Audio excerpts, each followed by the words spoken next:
A revelation or renewal of the inner life of the human being is now of paramount importance. This is the window of time, of opportunity, as humanity finds itself fraught with uncertainties and many unwelcome forces. What is required is nothing less than a human re-evolutionary revival from lower impulses and stunted understanding towards a fuller realization of self. This is time for a reckoning with oneself, for there to be any chance of developing our innate human higher faculties. This is not a time for drawing back and retreating into one's inner cave of darkness and ignorance, like an individualized expression of the medieval ages. Collective ignorance was a state that had to be passed through for there to be a stepping into an individualized self-awareness. A period of inner sleeping has enabled humanity to be in a position to regain its spirit consciousness faculties as if anew. And abstract truths were dominant so as to force people to reach forth for more recognizable inner truths. Modernity was arrived at through this period of gradual individual awakening from a slumber of mass formation or mass conditioned mentality. To remain at this level would be disastrous for human development, for it would indicate a falling back into lower states of vibration based upon base instincts and appetites. It would also lead to opening the door towards further and much increased domination and enslavement. What is needed is for a significant number of individuals to recognize the inner tools and capacities they already possess and to relate to these. What this entails is not to get caught up and entangled in the narrative of existing as singular beings adrift in a world populated by other singular beings cut off from meaningful and resonant connections. The human being is a relational creature. That is, we are constantly in correspondence and communication with an abundance of life external to us. And yet the mainstream narratives of psychological conditioning are compelling people to protect rather than connect. This is not a time for closing down, but of opening up. There have been preparations made for this time. The human being has been rewired so that resonant syncing will fall into place. Yet this can be blocked if people close down their receptors through fear, anguish, anxiety, and so on. These external fear stimulants have been deliberately unleashed for this purpose of closing people down to their innate inner faculties and abilities. The point here now is to allow more rather than shutting down. The overabundance of external stimuli, misinformation, media dissonance, extreme visuals, scaremongering, etc., all work to interfere with a person's own relation to self. And the immediate response to this can often be to close up into a selfish mode of anxiety and anger. The grasping onto one's anxiety raises the spectre of protectionism and pity, and this state suggests an acceptance that one may be wounded. And to be wounded also is suggestible of being in victim mode. This immediately shifts a person into a lower vibratory state. Also, this state of mind and being causes a person's vital forces to contract, pull in, and close off. A person then becomes an island unto themselves. Paradoxically, the need to belong when one is in this state is not relational, i.e., reaching out to specific contacts or friends, but rather is mass-minded. In other words, a wounded person seeks solidarity and comfort within the security of the masses. And this also entails accepting the mass narrative consensus, along with the security of the authoritative body, e.g., the state, that supports and maintains this mass-minded dominant narrative. The reckoning of self accordingly calls for a readjustment to self. This readjustment is, in my view, an allowance, a receptivity to the developmental impulse that is flowing into physical life from without.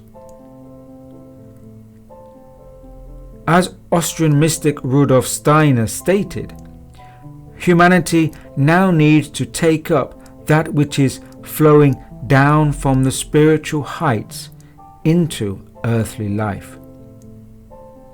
It can be rejected, he notes.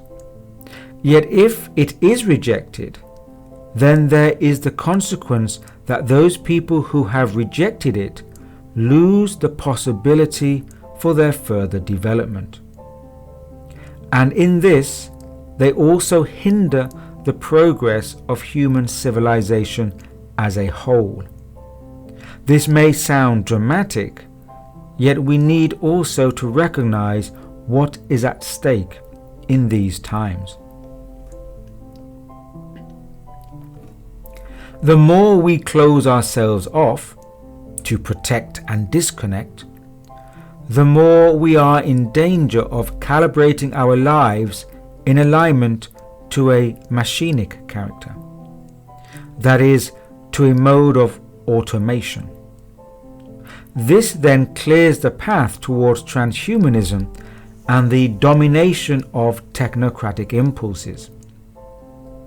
A closed-down person is the ideal candidate for inclusion into a socially managed and mind-programmed mass. This must be seen now, for these forces and impulses are arriving with increasing speed and ferocity. This is a transitioning point for humanity. For at this point comes the moment of choosing a particular developmental path for the species. It is imperative that we do not get caught up within a mesh of materialism that supplies many fantasies and promises, yet ultimately delivers a package of containment and control. Instead, we can align ourselves from a differing point of place, for this is indeed our right as sovereign individuals. The impact and consequences of the incoming forces and impulses very much depends upon the state of consciousness with which they are met. And this will determine how humanity progresses and whether it develops in evolutionary alignment or not. Certain forces, both those operating within visibility and those non-visibly, would prefer that humanity resides in a state of unknowing. To this end, it is our present responsibility to strive to be more and more conscious and to stimulate conscious awareness in as many people as possible. It is no longer a long-term feasibility to remain in ignorance of the aims behind world affairs or the processes that target people's beliefs and thinking patterns.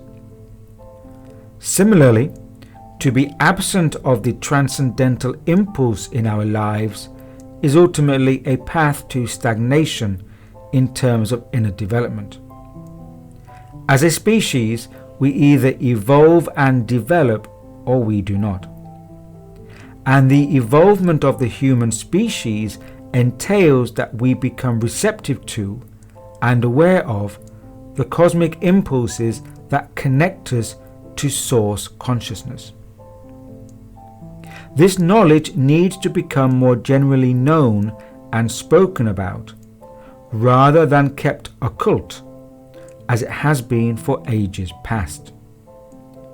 Otherwise, the human species is in danger of succumbing to entropic influences that will work to diminish critical thinking, imaginative expression, and freedom of the life experience.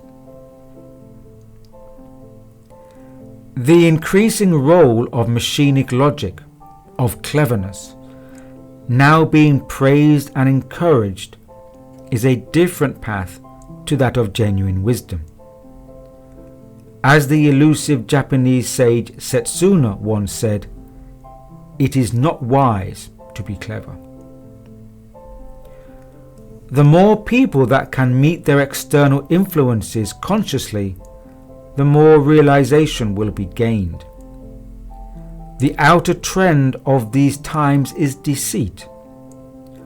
Deceit in our once trusted institutions, in our social cultural systems, in our bodies of information, education, and entertainment. These are none other than forces of decay rather than development, and they represent the withering rather than the blooming of the seed.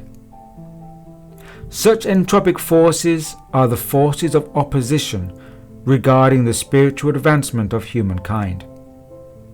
And these forces have been compelled to make their move now, before enough individuals within the collective gain conscious awareness and recognize the reality of the transcendental impulses that connect humanity with Source.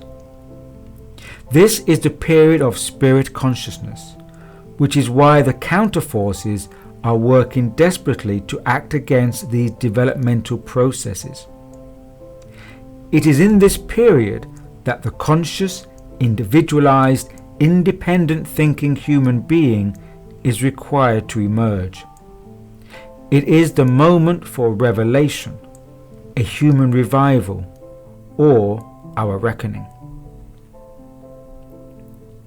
A period such as we are facing now calls for dedication and commitment, for if not, then the encroaching impulses of apathy and impotence will serve to diminish the human being's receptive capacities. And these receptive capacities are required for the conscious receiving of transcendental impulses. Otherwise, they will be turned into mechanical, materialistic efforts. Independent, self-willed perceptive thought, which includes the heart resonance, is necessary for regaining the intuitive insight that once was natural to the human being. Humanity is poised upon this path of potential advancement, only to be hindered by forces that deliberately aim to hold us back. The choice here is to remain dumbed and numbed, that is, psychologically mummified by the mainstream mind programming of the dominant consensus reality, or to work quietly and persistently with our personal efforts. Through self-discipline and focused awareness, each person can work to develop their own forms of heightened perception. And this begins by claiming one's self-identity before it is lost amidst a cultural confusion of manufactured identities and deliberate politically correct fluidities. The decision here is between aligning oneself with those developmental forces that seek to bring humanity into a merger with source consciousness, or the entropic forces that push for selfish, egoistic domination. This is the distinction between choosing from cleverness or from wisdom. The present work for the human being, here and now, I would say, is the acceptance of and receptivity to what is called the spirit, source consciousness, and to facilitate its emergence through the material realm. The human being can act as the transformative force in the material world by being in the world whilst simultaneously transcending it.